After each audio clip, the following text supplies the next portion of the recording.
फिल्मी पंडितमध्ये तुमच्या सर्वांचं स्वागत। मंडळी, कन्नड सुपरस्टार यश यांचा बहुप्रतीक्षित टॉक्सिक हा पिक्चर 26 ऑगस्ट आज थिएटरमध्ये आला आहे। नुकतंच थिएटरमधून बाहेर आलो आहे मूवी बघून आणि या पिक्चरबद्दल व्हिडिओ बनवण्यासाठी एक्सायटेड होतो। KGF चॅप्टर 2 नंतर तब्बल 4 वर्षांनी यश मोठ्या पडद्यावर परतल्याने त्याच्या फॅन्समध्ये एक चित्रपटाची प्रचंड उत्सुकता आहे। प्रदर्शनाच्या पहिल्याच दिवशी रिलीजच्या पहिल्याच दिवशी सोशल मीडियावर प्रेक्षकांच्या ज्या प्रतिक्रिया येण्यास सुरुवात झाली आहे, याच्यामध्ये यश यांचा अभिनय, स्क्रीन प्रेझेन्स आणि ॲक्शन सीन्सचं जे कौतुक होत असलं तरी जी कथानक, जी स्टोरी आहे आणि भावनिक बाजूवर एक इमोशनल टच, काही प्रेक्षकांची जी नाराजी आहे या पिक्चरबद्दल आहे। टॉक्सिकमध्ये यशचा अंदाज जो आहे पुन्हा एकदा चाहत्यांना भावल्याचं सुरुवातीच्या प्रतिक्रियामधून दिसलं। ज्या काही कमेंट्स होत्या, विशेषतः यशचा स्क्रीन प्रेझेन्स आणि यशच्या ॲक्शन सीन्सची चर्चा सोशल मीडियावर मोठ्या प्रमाणात होत आहे सध्या।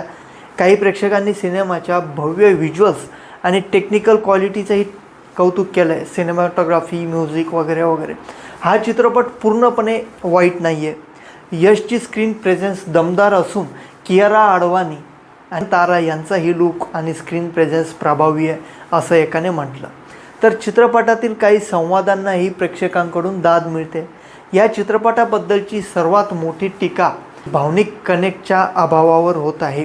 इमोशनल टच कुठंतरी कमी आहे। काही प्रेक्षकांना भव्य व्हिज्युअल्स आणि ॲक्शन्स असूनसुद्धा जी स्टोरी आहे ती मनाला भिडत नसल्याचं वाटलं। आता काही प्रतिक्रियांमध्ये मी पिक्चर बघून आल्यावर लोकांना विचारलं तर स्क्रीन प्ले थोडंफार विस्कळीत असल्याचं आणि कॅरेक्टरची योग्य ओळख करून देण्यात अडचण येत असल्याचंही म्हटलं जात आहे। कॅरेक्टरायझेशन आणि त्यांचं एस्टॅब्लिशमेंट नाही। काही प्रेक्षकांनी तर चित्रपटाच्या कथानकावर KGFचा प्रभाव आणि अधिक जाणवल्याचं जे आहे ते सांगितलं। टेक्निकल क्वालिटी उत्तम असली तरी कथा आणि पटकथा, स्क्रीन प्ले आणि स्टोरी तितकी प्रभावी नसल्याची कमेंट प्रेक्षकांनी दिली त्या ठिकाणी। सध्या सोशल मीडियावर प्रतिक्रिया पूर्णपणे एकसारख्या नाही आहेत। काहीजण टॉक्सिकमधील जे ॲक्शन्स आहे, स्टाईल जी आहे आणि यशचा स्क्रीन प्रेझेन्स जे आहे त्याच्यावरती फिदा आहे।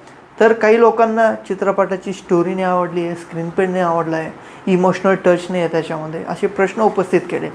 त्यामुळे हा चित्रपट पूर्णपणे मास एंटरटेनर ठरतो की नाही हे प्रेक्षकांचा मोठा वर्ग हा सिनेमा पाहिल्यानंतरच स्पष्ट होईल।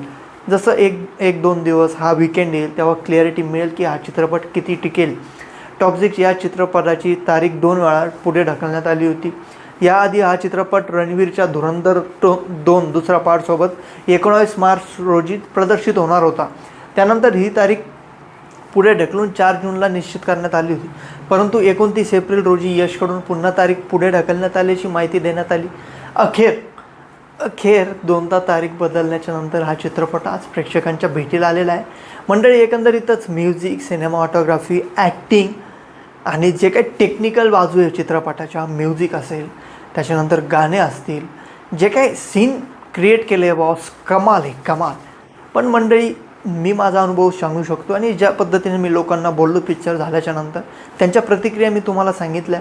आणि थोडक्यात पिक्चरमध्ये जो इमोशनल टच हवा, आता भारतीय प्रेक्षक म्हणून लोकांना त्याच्यामध्ये फुल एंटरटेनमेंटचा मसाला लागतो।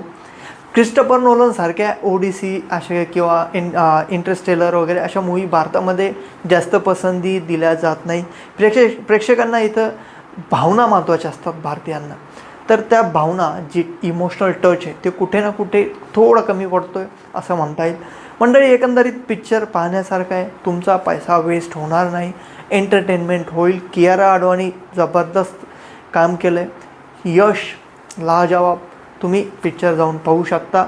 तुमची प्रतिक्रिया कमेंट बॉक्समध्ये कळवा। फिल्मी पंडित चॅनल सबस्क्राईब करा, तुमचा सपोर्ट ठेवा। मी मंगेश हुसे, थँक्यू सो मच।